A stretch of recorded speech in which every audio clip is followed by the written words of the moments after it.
On this show, just a little more housekeeping, we have a lottery. So if you are very brave, or you think you're funny, or your friends think you're funny, you can put your name in that basket over there, and halfway through the show, we'll draw a name, and one of you can come up here and do your best 3 to 5 minutes. Anybody brave enough? There's one man back there who said he'd rather wrestle alligators. Crocodiles, sorry. I stand corrected, yes. It's just like having my children here, you know? Yeah, I wouldn't know what that was like. For those of you guys who don't know me, I'm a single mom. Thank you. Yes, I thought you guys all looked too happy to be parents. But you know what, you guys? It's hard being a mom. I mean, you have to pretend to enjoy all the things your kids enjoy, like kids' birthday parties, play dates, their father.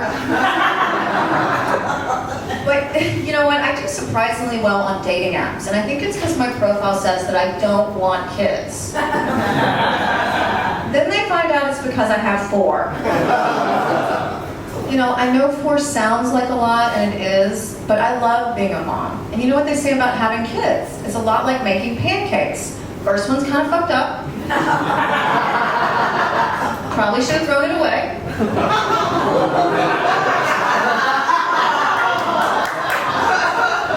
As far as I know, it's still legal to laugh at that joke, you guys. But I think having kids is a lot more like eating pancakes. You always regret having your 4th one. In case you guys were wondering, none of my pancakes like that joke. Especially my first pancake, you guys. And she just had a big birthday. She just turned 30. I know. I couldn't believe it. But now that she's that age, I thought it was about time I sat her down and gave her some real motherly advice. I was like, honey, it's about time you started lying about your age, so I don't have to quit lying about mine. That's right, you guys. I actually have a birthday coming up. Anybody got a birthday coming up? Yeah? Anybody? Oh, do you like your birthday? Sure? Well, I like my birthday too. You know, some people don't, but I feel like I'm still young, I'm still vibrant, I'm still dating 26-year-olds. But you know what? I've actually decided to just sort of embrace my age and like just embrace being almost 50. But if you tell me I look like I'm 50, I'll fucking fight you. But it's kind of the messed up thing about being this age. I feel like society deems you unfuckable when you're the best you'll ever be in bed. I mean, you know what you want, you know how to ask for it, and you know you can't get pregnant. I'm also really tired of people telling me to age gracefully. I mean, what does that even mean? I'm like, I guess I'll just gracefully take myself to my next Botox appointment. Yeah, you guys, oh boy. You know what? I'm also a little bit new agey. Anybody new agey in here? Yeah? I'm a little new agey, but I'm also practical. So I have crystals for my anxiety, and I take Xanax.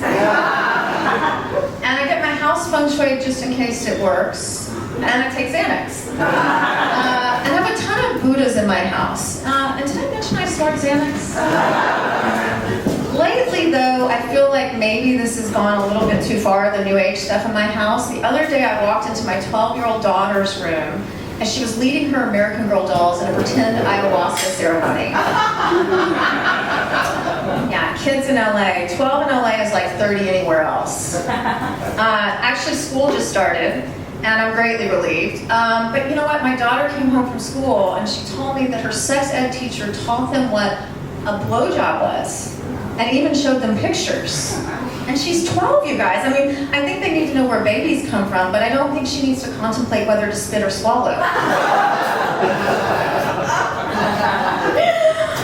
But I don't know if any of you guys have followed any of this Jonah Hill, Sarah Brady stuff. Anybody? Yeah, about weaponizing therapy speak. Yeah, I feel like my kids do that to me. I feel like they're trying to control me, and they feel like I shouldn't be on Facebook in a bikini. My younger son, he goes to UCSC, and he's like really woke. And I feel like, sometimes he's just like asking asking too much of my generation. I'm really trying to embrace all of it. And I told him, like, I can accept a gay son, I can accept a bi son, but I cannot accept a straight son who calls his girlfriend his partner. That term should be reserved for mature people. I mean, there should be some rules or something. Like, if you're under 35, you have a girlfriend. If you're over 35, you're having an affair. Oh boy. My 25-year-old son moved back in with me recently. He's actually here tonight.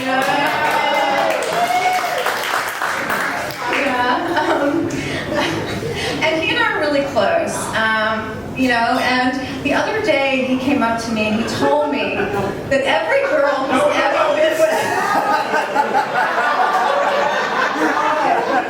Somebody buy my son a drink. The other day he came up to me and told me that every girl he'd ever been with had asked him to choke her. I told one of my girlfriends about this and she was like, well, why does he think that's okay? And I'm like, the choking part or the telling me about it part? He loves that joke, you guys. But you know what? He's okay with everything. When I got divorced and I started dating again, he was just like, just don't date anybody close to my age. I was like, okay, that was fine. But you know what? He kept getting older and the guys kept getting younger. So I was like, I think we have to renegotiate this. How about I date whoever I want and you can keep living in my house?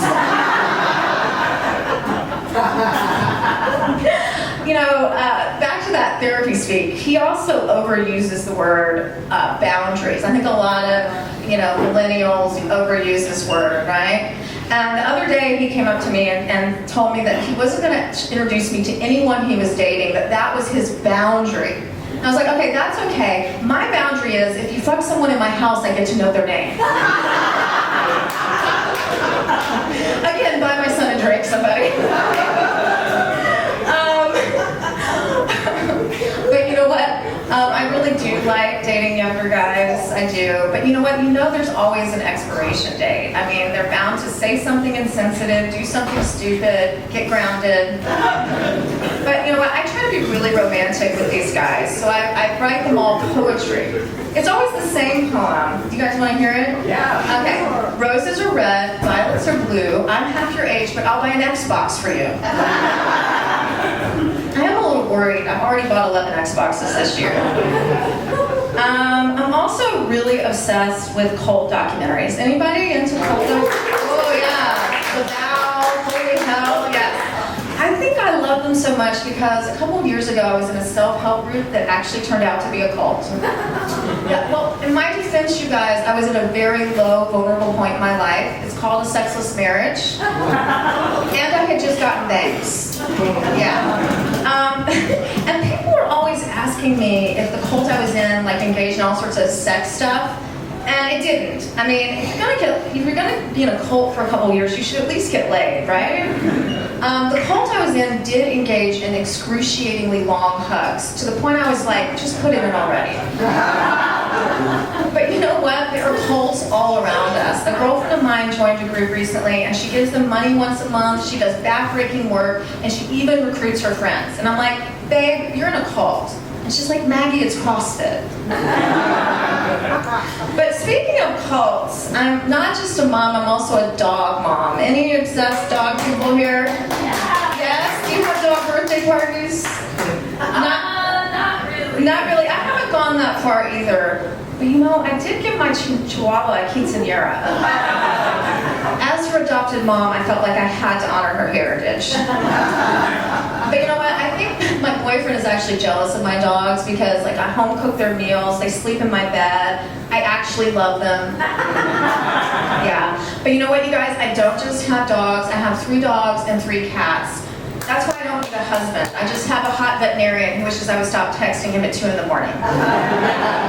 But because I have all these animals, it's like I have the Brady Bunch of animals. And I felt like we needed a theme song. Do you guys want to hear it? Yeah? All right. There was a story about a divorced lady who was bringing up 3 very cuddly dogs. All of them were little bitches like their mother. The youngest one, a cunt. Till the one day when this lady met 3 kittens who were living out on the streets all by themselves. I can't sing tonight. Now they're all sleeping in her bed together, and that's the way her sex life came right to a halt. It's all their fault. It's all their fault. That's right, you guys. I am just one bad day away from buying a dog stroller.